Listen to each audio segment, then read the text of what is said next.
नमस्कार, मैं हूं आपके साथ अभिषेक पुंडीर।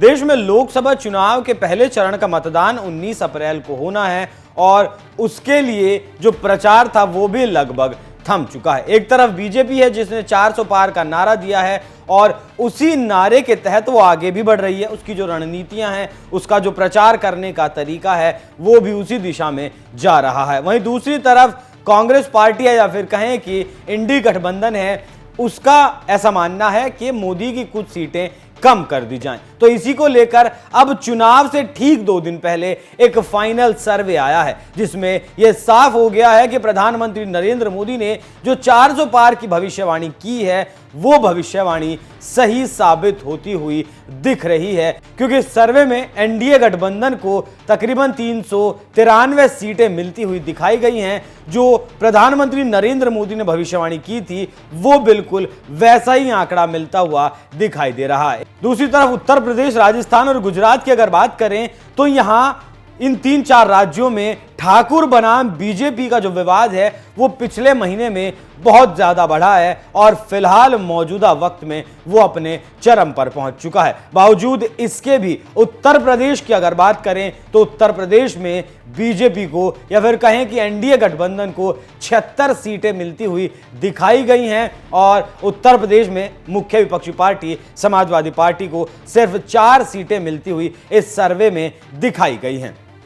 इस सर्वे में यह भी बताया गया कि कांग्रेस पार्टी इस बार भी 100 से कम सीटों पर सिमट सकती है। पिछली बार भी कांग्रेस पार्टी को 52 सीटें मिली थी, 2014 में 42 सीटें मिली थी और इस बार जब 28 दलों का गठबंधन हुआ, हालांकि उसमें से कई दल साथ छोड़कर जा चुके हैं, उसके बावजूद कांग्रेस पार्टी को 100 से कम सीटों पर इस सर्वे में दिखाया गया है। वहीं गुजरात, मध्य प्रदेश, राजस्थान, छत्तीसगढ़, हिमाचल और उत्तराखंड जैसे राज्यों में इस बार फिर से क्लीन स्वीप दिखाया गया है। विपक्ष का बीजेपी एक बार फिर 2019 के प्रदर्शन को दोहराते हुए क्लीन स्वीप इन राज्यों में करने वाली है।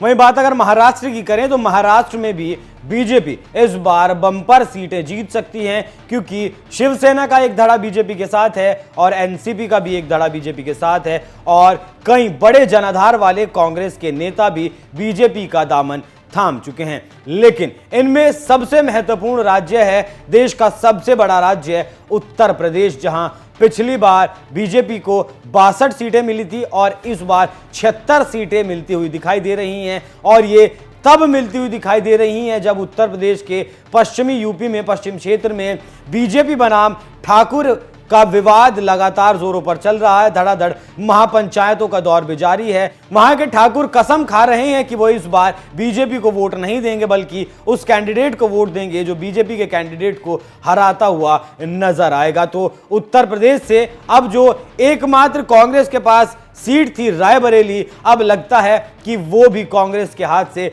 छिटक जाएगी, क्योंकि 76 सीटें बीजेपी को मिलती दिखाई गई हैं और 4 सीटें समाजवादी पार्टी को मिलती हुई दिखाई गई हैं। अमेठी से 2019 में ही स्मृति ईरानी ने राहुल गांधी को खदेड़ दिया था, जिसके बाद राहुल गांधी वापस अमेठी आने की हिम्मत नहीं जुटा पाए और जब से सोनिया गांधी राज्यसभा गई हैं तब से रायबरेली की सीट भी खाली है और अब तक कांग्रेस पार्टी रायबरेली और अमेठी दोनों में से किसी भी सीट पर अपना उम्मीदवार घोषित नहीं कर पाई है। वहीं गांधी परिवार के भीतर इन दोनों सीटों को लेकर विवाद और ज्यादा गहरा जाता है जब रॉबर्ट वाड्रा मीडिया के सामने आकर कहते हैं कि गांधी परिवार को, प्रियंका गांधी और रॉबर्ट वाड्रा को, मतलब उन्हें खुद को चुनाव लड़वाना चाहिए। तो जो फाइनल सर्वे फिलहाल लोकसभा चुनाव के लिहाज से आया है, यह सर्वे बेहद अहम है, क्योंकि लोकसभा चुनाव शुरू होने में सिर्फ 2 दिन का समय बाकी है। पहले चरण का मतदान 102 सीटों पर होना है। ऐसे में सर्वे जो दिखा रहा है